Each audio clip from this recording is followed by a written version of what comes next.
Throughout human history, intriguing patterns emerge when we closely observe the flow of power and influence. Ancient families whose names repeat at decisive moments, ancestral symbols that cross seemingly disconnected cultures, and knowledge guarded by secret societies that have silently shaped the destiny of nations. These are not mere coincidences, but clues to a millennial puzzle that few have the courage to assemble. Obscure historical documents, controversial archaeological records, and manuscripts preserved far from public eyes suggest a disturbing truth. What if our known history is only the surface of a much deeper narrative? What if, since the first records of human civilization, a specific lineage of individuals has been operating in the shadows, guiding the course of humanity according to a hidden agenda that transcends governments, religions, and even time itself? To truly understand the roots of this ancestral lineage, we need to go back approximately 12,000 years, to the period conventional historians call the end of the last ice age. It was at this critical moment that a fundamental transition in human history occurred, the passage from nomadic hunter-gatherer societies to the first permanent agricultural settlements. But what caused this abrupt change in human behavior after thousands of years of nomadic existence? Official records offer simplistic explanations, but archaeological traces from Turkey, Iraq, and Egypt tell a different story. At Göbekli Tepe in Turkey, we find a monumental structure dated to 9600 before Christ, a sophisticated temple built millennia before humanity supposedly mastered agriculture or developed complex tools. Excavations revealed 20-ton stone pillars, ornamented with precise astronomical symbols and representations of advanced knowledge. How could a primitive culture erect such an architectural marvel? The conventional answer fails to explain this enigma, but ancient Sumerian texts offer a clue. They speak of the Anunnaki, beings described as those who descended from the heavens and brought knowledge to humanity. These same narratives appear consistently across diverse ancient cultures, from the Vedic texts of India to Mayan codices, from Egyptian hieroglyphs to Mesopotamian cuneiform tablets. All mention superior beings who established the first human dynasties, creating a priestly class that would preserve their knowledge. A careful analysis of these texts reveals an intriguing pattern. In each civilization, a small select group of families was designated as intermediaries between these gods and the common population. Could these be the first members of the lineage that influences our world to this day? The knowledge transmitted to these families was extraordinarily advanced. The temples of Angkor Wat in Cambodia, the pyramids of Giza in Egypt, and the astronomical observatories of Chichen Itza demonstrate mathematical and astronomical principles that were only rediscovered by modern science in recent centuries. How to explain that civilizations separated by oceans and continents possessed such similar and precise knowledge? The most coherent hypothesis points to a common source of information, a lineage that preserved and strategically distributed this knowledge across the globe. Historical records show that, as these early civilizations flourished, a specific class of individuals maintained positions of consistent influence, the priest astronomers. These men and women, often related by blood ties, controlled agricultural calendars, predicted eclipses and celestial phenomena, and thus maintained extraordinary power over populations. It is no coincidence that in Sumeria, Egypt, China, and among the Olmecs, the same symbols appear associated with these castes: the serpent, the all-seeing eye, and specific astronomical configurations related to the Pleiades constellation. As these civilizations evolved, the lineage adapted its strategies. Control would no longer be exercised only through religion, but also through commerce and politics. Trade routes established between 3000 and 1000 before Christ reveal surprising connections between supposedly isolated civilizations. Egyptian artifacts were found in South America, Chinese jade in Olmec tombs, and identical symbols appear in locations separated by thousands of kilometers. How to explain these coincidences, if not by the existence of a global network operating much earlier than we've been taught? The ancient texts of the Library of Alexandria, before its destruction, contained references to a Brotherhood of the Serpent, a group that preserved forbidden knowledge since the dawn of civilization. Fragments of these texts, preserved in medieval Arabic manuscripts, describe an organization that transcended geographical and cultural boundaries, whose members shared a common goal: to guide human development according to a predetermined plan.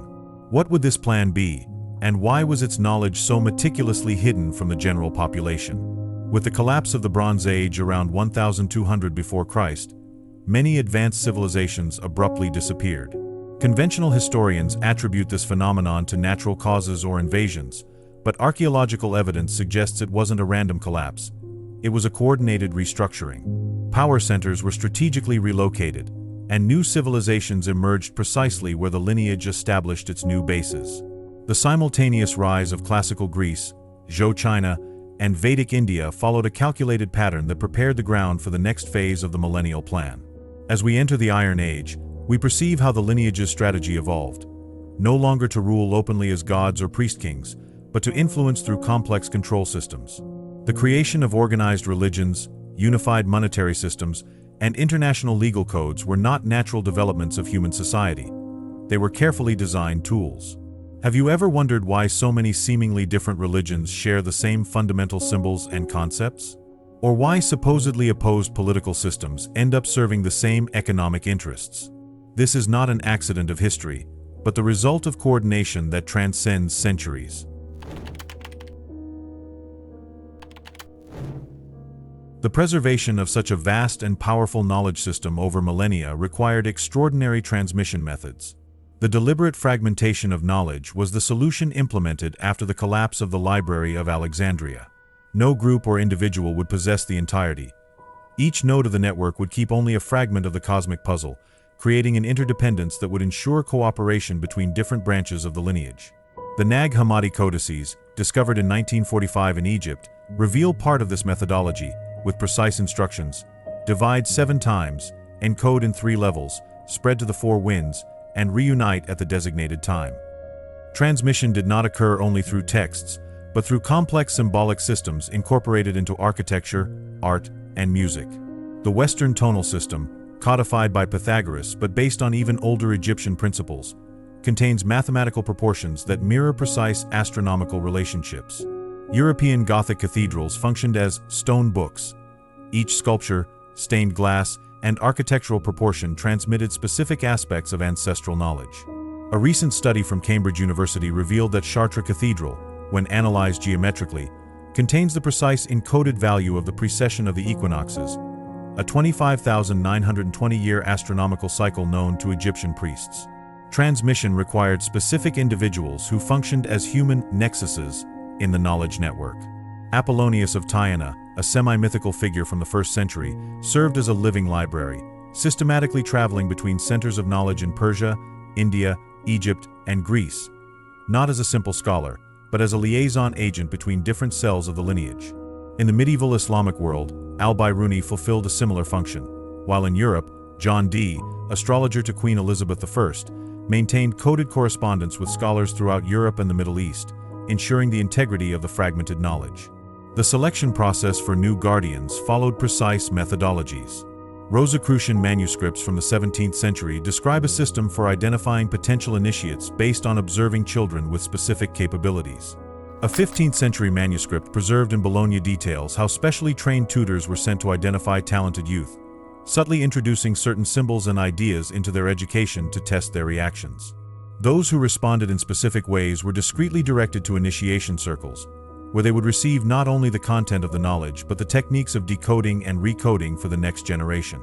Harmonizing the transmission of knowledge often required profound adjustments in societies.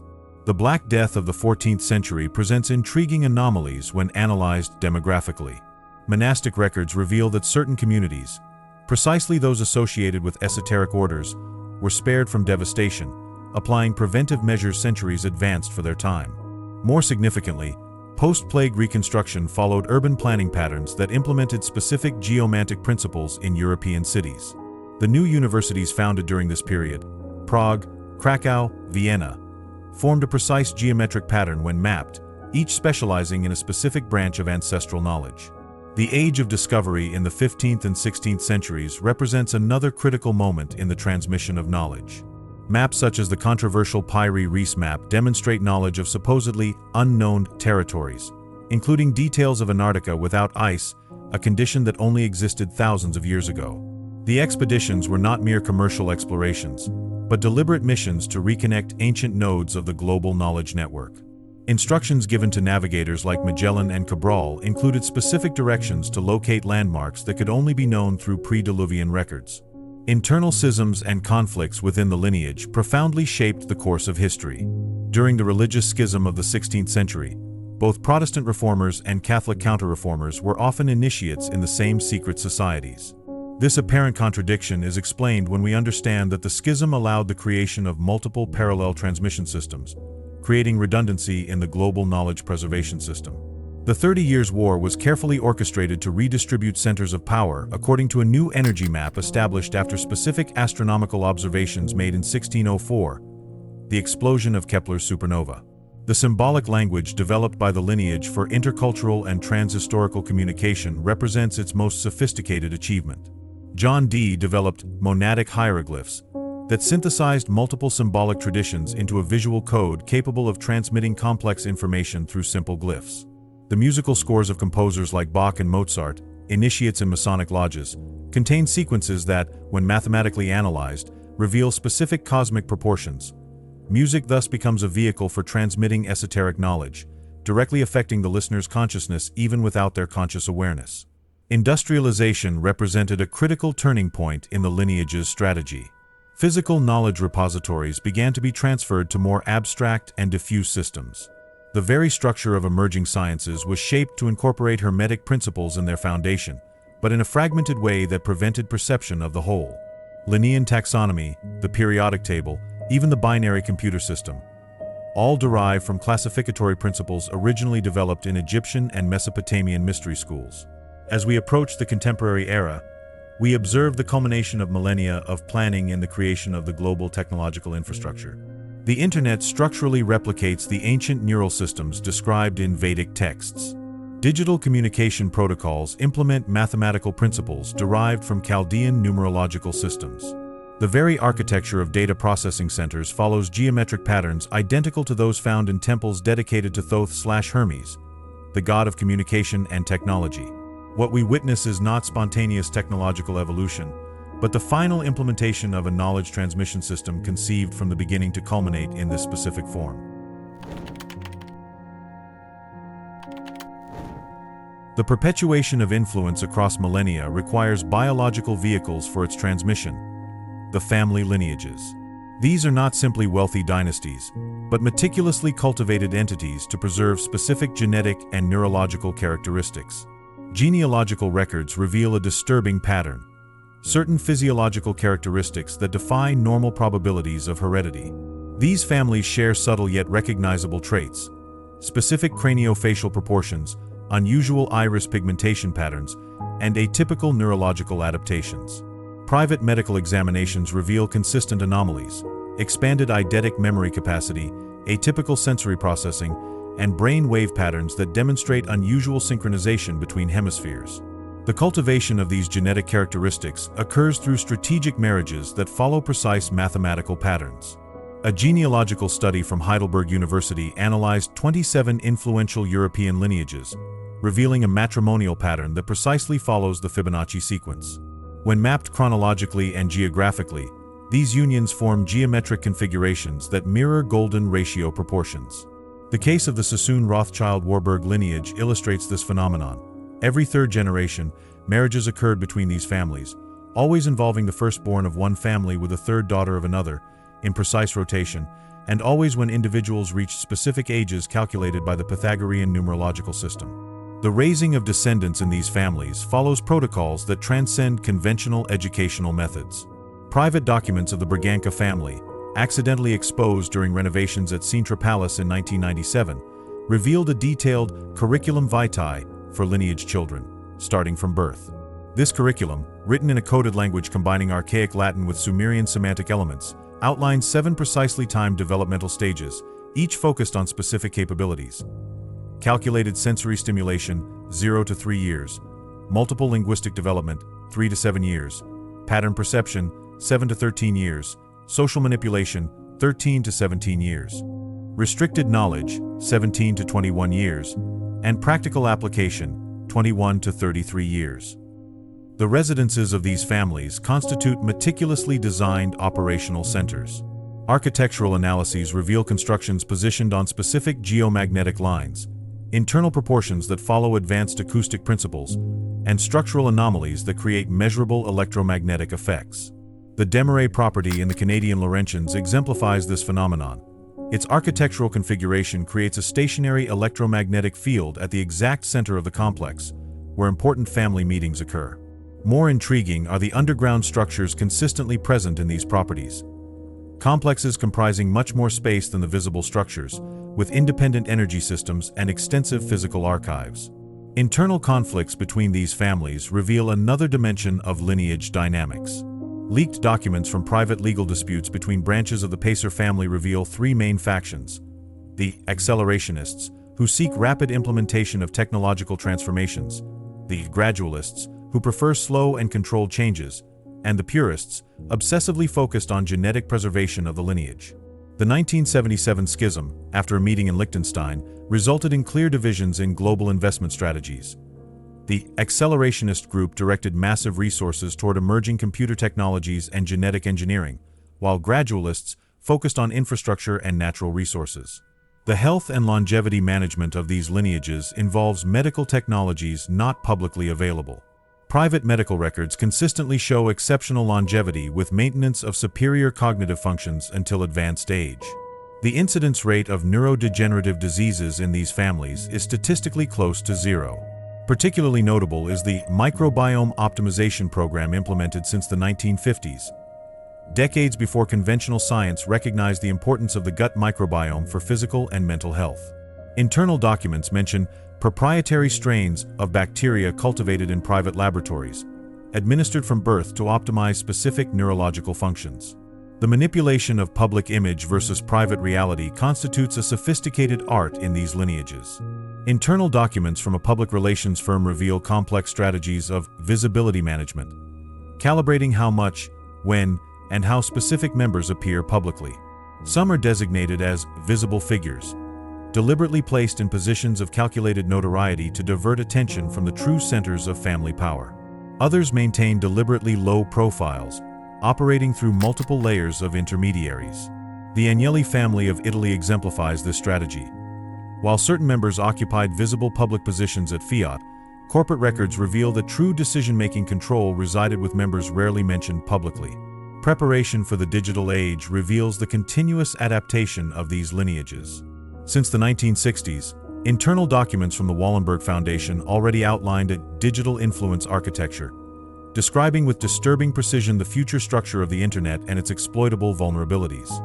Children of these families born after 1980 received specialized training in information systems architecture, not merely programming, but fundamental understanding of how informational structures shape collective cognition and social behavior. More recently, we observe the implementation of algorithmic governance strategies, automated systems that subtly amplify the influence of these families without direct human intervention. The relationship of these families with religious authorities represents another crucial dimension of their influence. Documents from Vatican archives reveal formal agreements between certain European families and the Vatican dating from the 11th century. Not simply diplomatic relations, but pacts detailing specific divisions of spiritual versus temporal authority. More intriguing is the evidence of internal belief systems of these families, complex cosmologies not aligned with conventional religions.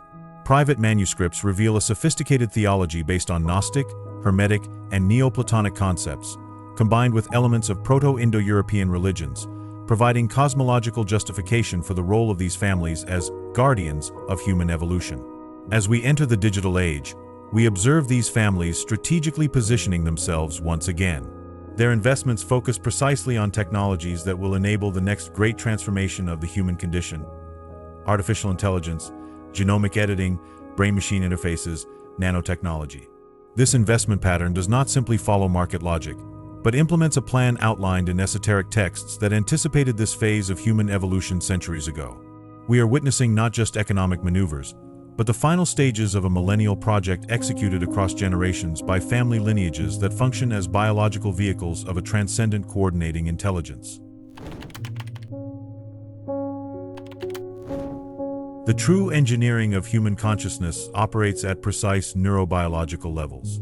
Studies conducted by the Pavlov Institute in the 1970s demonstrated that exposure to electromagnetic fields of 7.83 Hz, coincidentally the Schumann resonance frequency of Earth, induces cerebral alpha state characterized by high suggestibility. It is no coincidence that AM 535 to 1605 kHz, and FM, 88 to 108 MHz radio transmission frequencies, when demodulated by the human brain, produce harmonic frequencies that induce these same receptive states. What seemed like conspiratorial paranoia reveals itself as precise neurological engineering. The chemical manipulation of collective cognition represents a powerful tool of this system.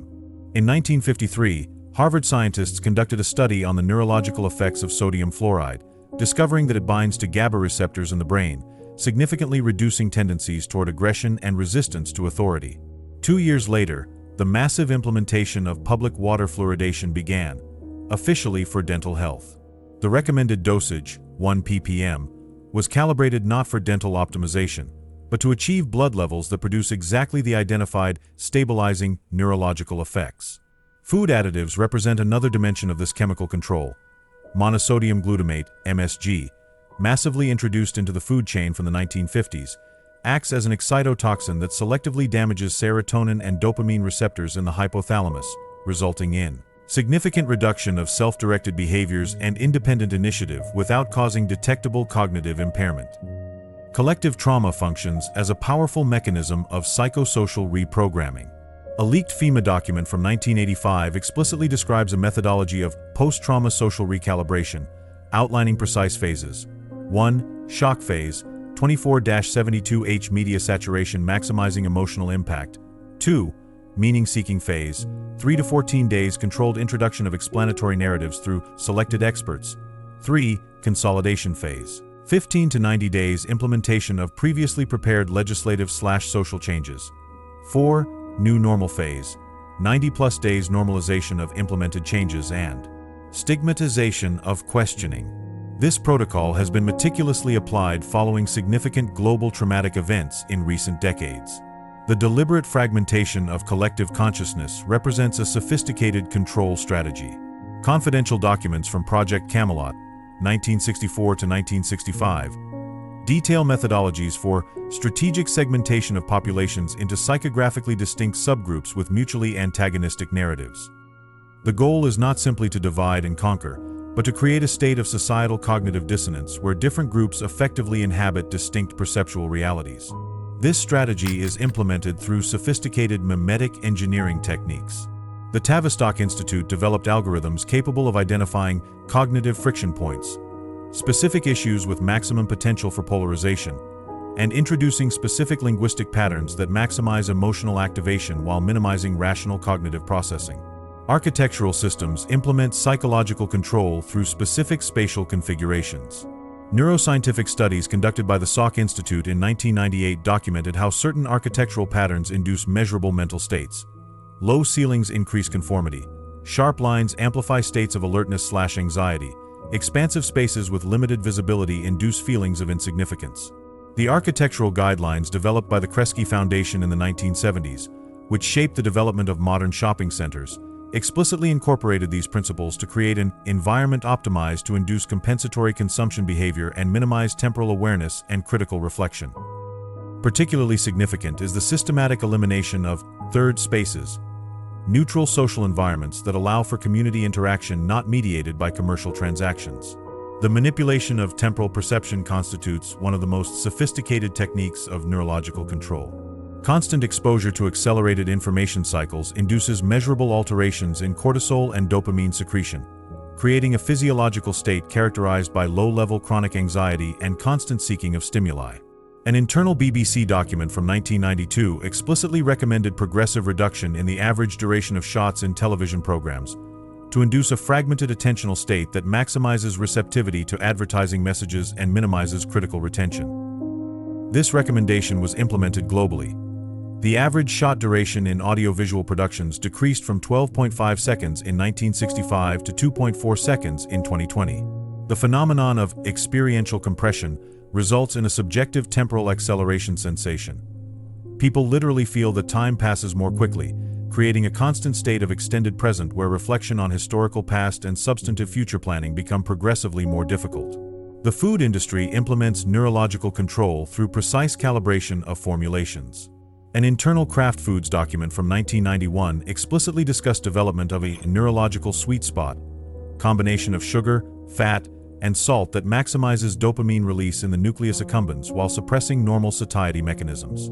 More significantly, Dr. Michael Gershon documented how alterations in gut microbiota dramatically impact cognition and behavior. The combination of antibiotics in the food chain, industrial emulsifiers, and artificial sweeteners produces specific microbiome alterations that increase anxiety, reduce exploratory behavior, and amplify compulsive behaviors. We are not just altering what people think, but fundamentally how they are able to think. Mind control techniques face, however, significant forms of resistance. Neurological studies from Kyoto University identified the phenomenon of adaptive cognitive immunity. Individuals chronically exposed to specific manipulation techniques gradually develop neurological resistance. Approximately 18% of the population naturally develops this resistance, while others can cultivate it through specific practices. Exposure to regular periods of silence/absence of media stimuli, practice of singular focused attention, such as meditation, and engagement in face-to-face critical dialogue communities. Movements such as the Faraday communities, groups that establish zones free of electromagnetic transmissions, represent an attempt to create spaces of unmediated mental clarity. The phenomenon of cognitive awakening represents a significant threat to established control systems.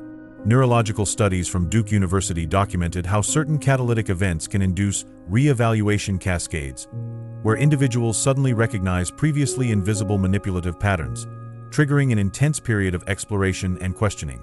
More concerning for control systems is the potential contagion of these realizations. Awakened individuals become catalysts that frequently trigger similar awakenings in their social networks. The activation of theta brain states through control technologies also produces an unexpected paradoxical effect. While initially increasing suggestibility, prolonged exposure eventually facilitates access to non-ordinary states of consciousness characterized by expanded perception and metacognitive perspective. As we enter the digital age, we observe the implementation of unprecedented control systems, with neuromarketing technologies that detect and exploit cognitive vulnerabilities in real time, social media algorithms that optimize addiction and emotional manipulation, and brain-computer interfaces that promise convenience while potentially opening doors to direct influence on fundamental neurological processes. Simultaneously, we witness the emergence of collective consciousness about these very systems. A metacognitive awakening where control technologies become progressively visible to those who should remain unconscious of them. The battle for control of the collective mind continues. But with growing awareness comes potential for genuine choice and the possibility of humanity awakening not just to the fact of its manipulation, but to its innate potential beyond these control systems. Behind the systems of historical control and manipulation that we have documented, the fundamental question arises: what is the ultimate purpose of this vast enterprise? Converging evidence points to an extraordinary conclusion. The final objective is to direct human evolution itself, not just culturally or socially, but biologically, creating a deliberate evolutionary bifurcation in the Homo sapiens species. The genetic basis of this planned transformation involves surprisingly specific mechanisms. Genetic sequences called transposable elements, or jumping genes. Segments of DNA that can change position in the genome, activating or deactivating specific genetic functions. Approximately 45% of the human genome consists of these elements, previously dismissed as junk DNA. Confidential documents reveal that certain transposable elements, specifically the Line 1 and HERVK families, contain epigenetic triggers, sequences that remain dormant until activated by specific environmental stimuli. What makes this discovery extraordinary is the precise mathematical structure of these sequences. Geneticist Dr. Gary Eve identified mathematical patterns in Line 1 sequences that correspond to golden section proportions, the same ratio repeatedly found in ancient architecture of megalithic sites. More surprisingly, when these sequences are represented as frequency waves, they generate patterns practically identical to harmonics of Earth's Schumann resonance, 7.83 Hz, suggesting that specific geomagnetic fields may function as activating keys for these sections of the human genome. The cosmic cycles that serve as a chronometer for these evolutionary transformations are much more specific than previously known. Astrophysical records document that our solar system periodically traverses denser regions of the Milky Way's spiral arm approximately every 12,900 years, exposing Earth to intensified regimes of galactic cosmic rays. Ice core analyses reveal sharp increases in beryllium-10 and carbon-14 isotopes, markers of cosmic radiation, coinciding precisely with major transitions in human history, including the Upper Paleolithic creative explosion, 45,000 BP, the emergence of agriculture, 12,900 BP, and the Bronze Age collapse, 3,200 BP. The coming decades, 2025 to 2050, represent precisely such an astronomical window, with the solar system entering a region of greater stellar density and documented increase in cosmic radiation. The planned evolutionary divergence is not vague, but meticulously mapped in terms of specific genetic characteristics and capabilities. Confidential documents detail projections for at least 3 distinct human trajectories.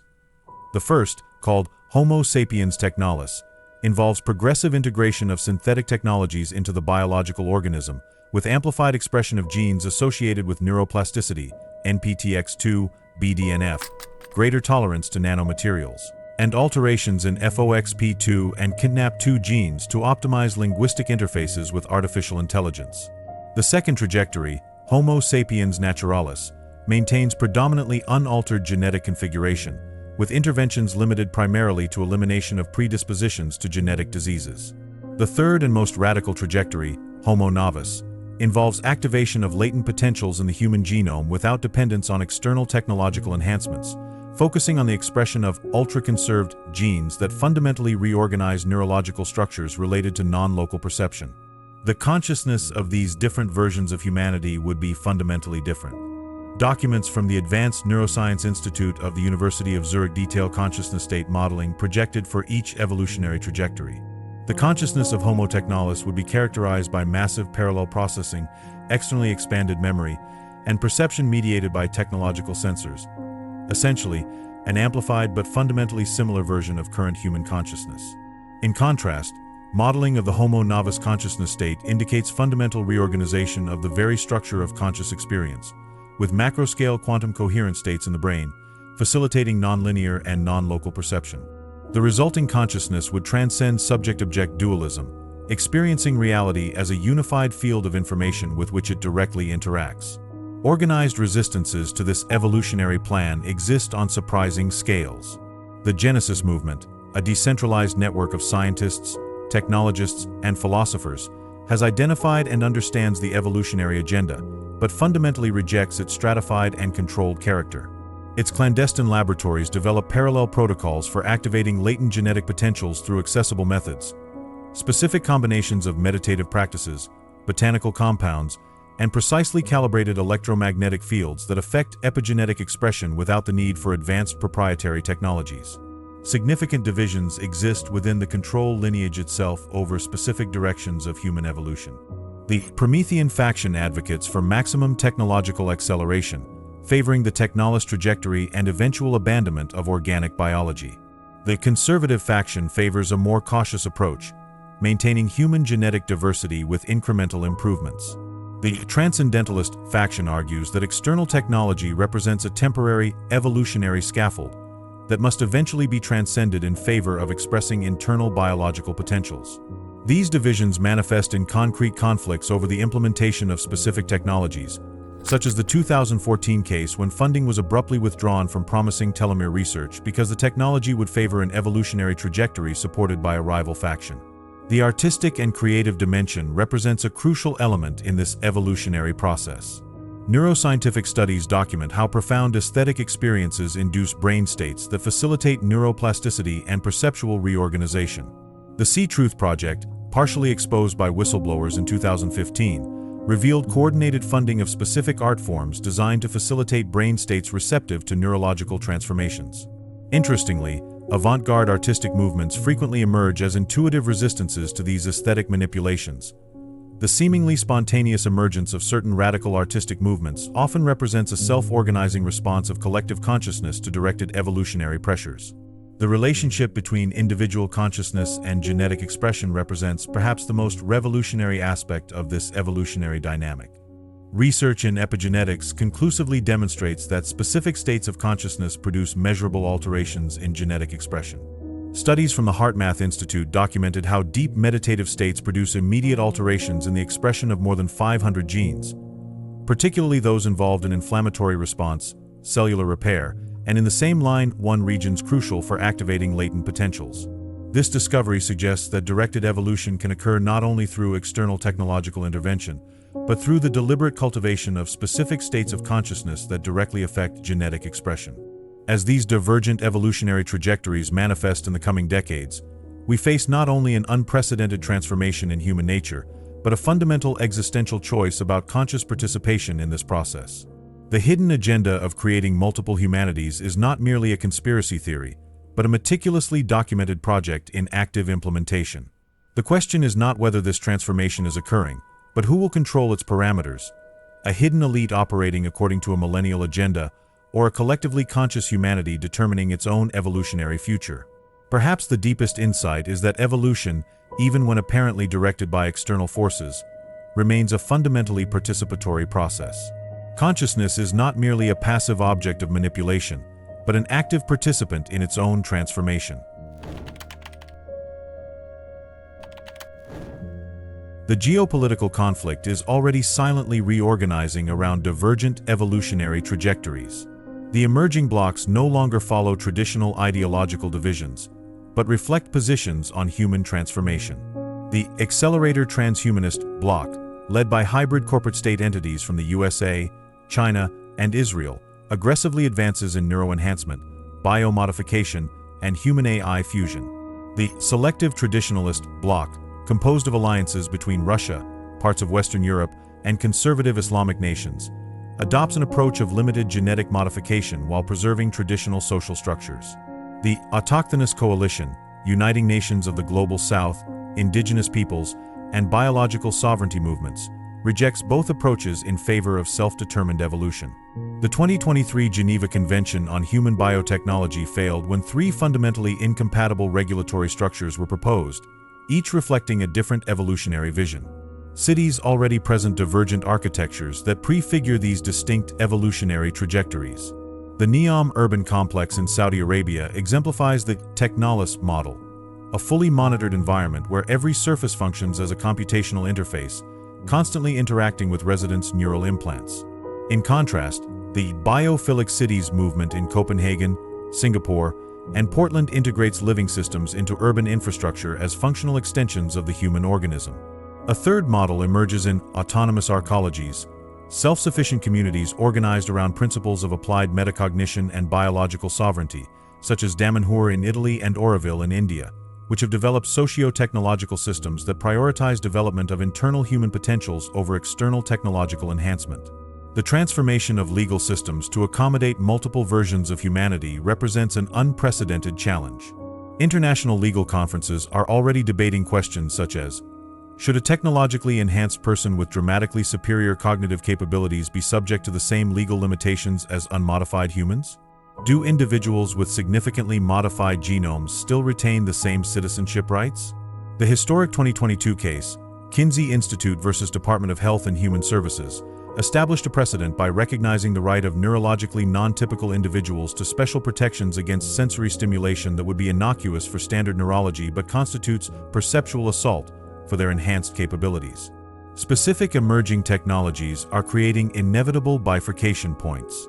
Expanded Neuralink technology allows direct transfer of experiential states between individuals, not just data or thoughts, but complete subjective qualia, challenging social premises based on human experience as fundamentally private and isolated.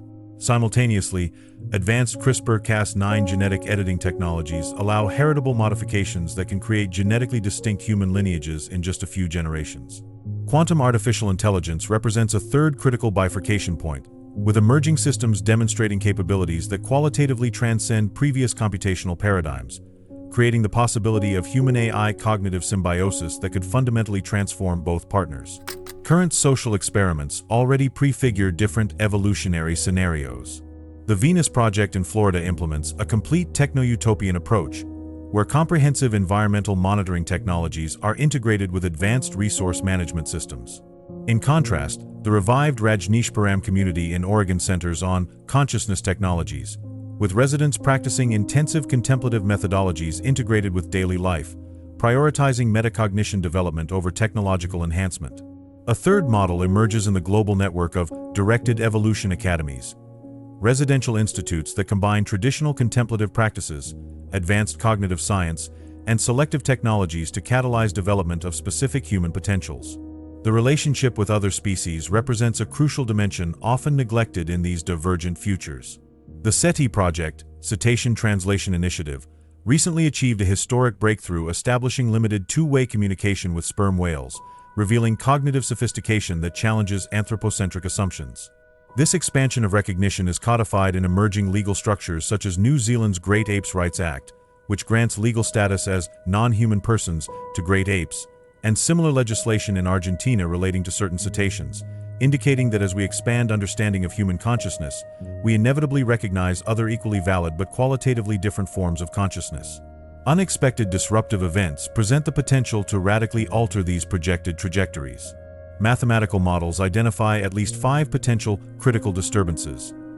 First, extreme solar anomaly, a massive solar event that would disable global electrical and digital infrastructure. Second, technological leap in biological quantum interference. Research approaches demonstration of quantum communication between biologically separate organisms. Third, emergence of a neurotropic pandemic, a pathogen with specific affinity for human neurological tissue, inducing not mass mortality but neurological transformations in survivors. Fourth, nonlinear ecosystem collapse, environmental changes occurring orders of magnitude faster than conventional projections. Fifth, confirmed non-human contact, confirmed interaction with non-human intelligence, representing a cultural singularity that would fundamentally recontextualize human understanding of conscious evolution. Chronologically, we can identify specific milestones that will signal which evolutionary trajectory is gaining predominance. Around 2027 to 2029, commercial development of non-invasive bidirectional neural interfaces will reach a critical point. Between 2030 to 2035, regulation of germline genetic editing will reach definitive international resolution. The 2035 to 2040 period will represent a critical window for development of direct experiential sharing technologies. Around 2040 to 2045, the emergence of global institutions for governance of transformative technologies will signal which paradigm is ascendant. Hybrid corporate governmental structures would indicate triumph of directed divergence. Fragmentation into regional regulatory blocks would signal a distributed awakening scenario. Development of radically new participatory governance structures would indicate movement toward the consciential leap. Transformations in the experience of work and human purpose vary dramatically between these potential futures. In the Technolis scenario, conventional human work becomes increasingly obsolete, with 15 to 20% of the population superemployable due to advanced technological integration, while the majority faces systematic professional obsolescence. In contrast, the distributed awakening model centers on reconfiguring productive activity around integral human development, with physical and artisanal work revitalized for its value to complete psychological and neurological development.